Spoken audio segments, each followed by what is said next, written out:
अच्छे लोगों के साथ हमेशा बुरा क्यों होता है? गीता में श्री कृष्ण ने दिया है अर्जुन को इसका जवाब। अच्छे लोगों के साथ हमेशा बुरा क्यों होता है?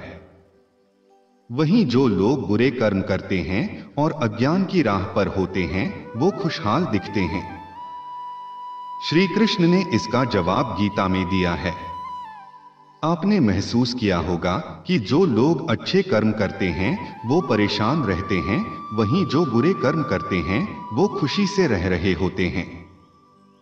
अच्छे कर्म करने वाले परेशान होते हैं कि आखिर उन्हें इतनी परीक्षा क्यों देनी पड़ रही है, जबकि जो अधर्म की राह में हैं वो खुश हैं और जिंदगी का लुत्फ उठा रहे हैं।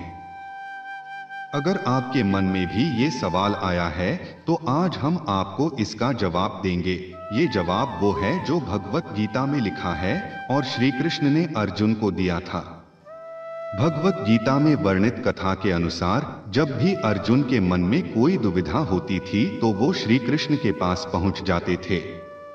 एक बार की बात है, अर्जुन भगवान श्री कृष्ण के समीप आकर कहा कि वो दुविधा में हैं और इसका जवाब वो श्री कृष्ण से चाहते हैं।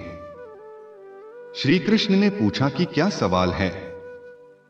अर्जुन ने कहा, मुझे ये जानना है कि अच्छे लोगों के साथ हमेशा बुरा ही क्यों होता है, वहीं बुरे लोग खुशहाल दिखते हैं। अर्जुन के मुंह से ऐसी बातें सुनकर श्री कृष्ण मुस्कुराए और कहा, मनुष्य जैसा सोचता है और महसूस करता है वैसा कुछ नहीं होता है, बल्कि अज्ञानता की वजह से वो सच्चाई नहीं समझ पाता है। अर्जुन उनकी ये बात समझ नहीं पाए। इसके बाद श्री कृष्ण ने क्या कहा वो जानते हैं। श्री कृष्ण ने अर्जुन से कहा, पार्थ, मैं तुम्हें एक कथा सुनाता हूं, उसे सुनकर तुम समझ जाओगे कि हर प्राणी को उसके कर्म के हिसाब से ही फल मिलता है। प्रकृति हर किसी को अपनी राह चुनने का मौका देती है। अब वो मनुष्य की इच्छा पर निर्भर करता है कि उसे धर्म की राह चुननी है या अधर्म की। कथा शुरू करते हुए श्री कृष्ण ने कहा, एक नगर में दो पुरुष रहा करते थे। एक पुरुष व्यापारी था जिसके जीवन में धर्म की बहुत महत्ता थी। वो पूजा पाठ में यकीन रखता था। वो हर रोज मंदिर जाता था और दान धर्म भी करता था और हर रोज भगवान की पूजा करता था। वहीं दूसरा पुरुष बिल्कुल विपरीत था। वो हर रोज मंदिर तो जाता था लेकिन पूजा करने नहीं, बल्कि मंदिर के बाहर से जूते चप्पल चुराने। उसे दान और धर्म से कोई लेना देना नहीं था। समय बीतता गया और एक दिन बहुत जोर की बारिश हो रही थी। इस वजह से मंदिर में पुजारी के अलावा कोई नहीं था। ये बात जब दूसरे पुरुष को पता चली तो उसने कहा कि ये सही मौका है मंदिर का धन चुराने का। पंडित से नजर बचाकर उसने मंदिर का सारा धन चुरा लिया। उसी समय धर्म कर्म में विश्वास रखने वाला व्यक्ति भी मंदिर पहुंचा। दुर्भाग्य से मंदिर के पुजारी ने उसे ही चोर समझ लिया और चिल्लाने लगे। वहां लोग एकत्र हो गए और उसे बहुत मारा। किसी तरह वो बचते बचाते वहां से निकला तो दुर्भाग्य ने उसका साथ वहां भी नहीं छोड़ा। मंदिर के बाहर वो एक गाड़ी से टकरा गया और घायल हो गया। फिर वो व्यापारी लंगड़ाते हुए घर जाने लगा तो रास्ते में उसकी मुलाकात उस पुरुष से हुई जिसने मंदिर से धन चुराया था। उसने कहा, आज तो मेरी किस्मत चमक गई, एक साथ इतना सारा धन मिल गया।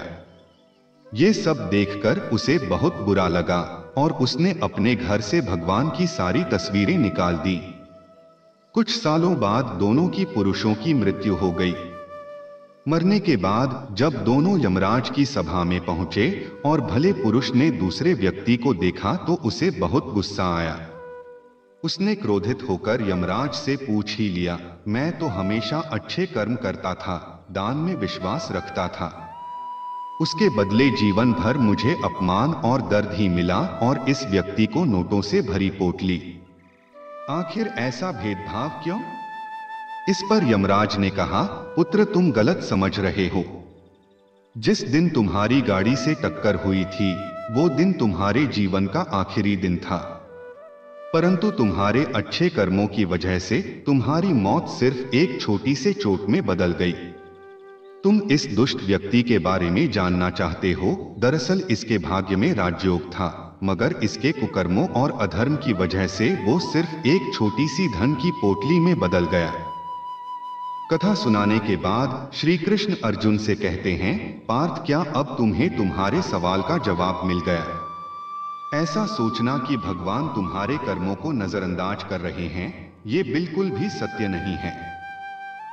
भगवान हमें कब क्या किस रूप में दे रहा है, मनुष्य को समझ में नहीं आता है।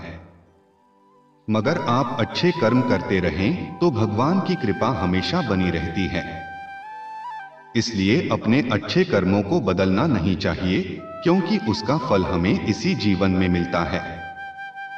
इसलिए मनुष्य का फर्ज है कि वो हमेशा अच्छे कर्म करते रहें, क्योंकि श्री कृष्ण ने गीता में भी बताया है कि किसी के द्वारा किया गया कर्म बेकार नहीं जाता है, चाहे वो अच्छा हो या बुरा।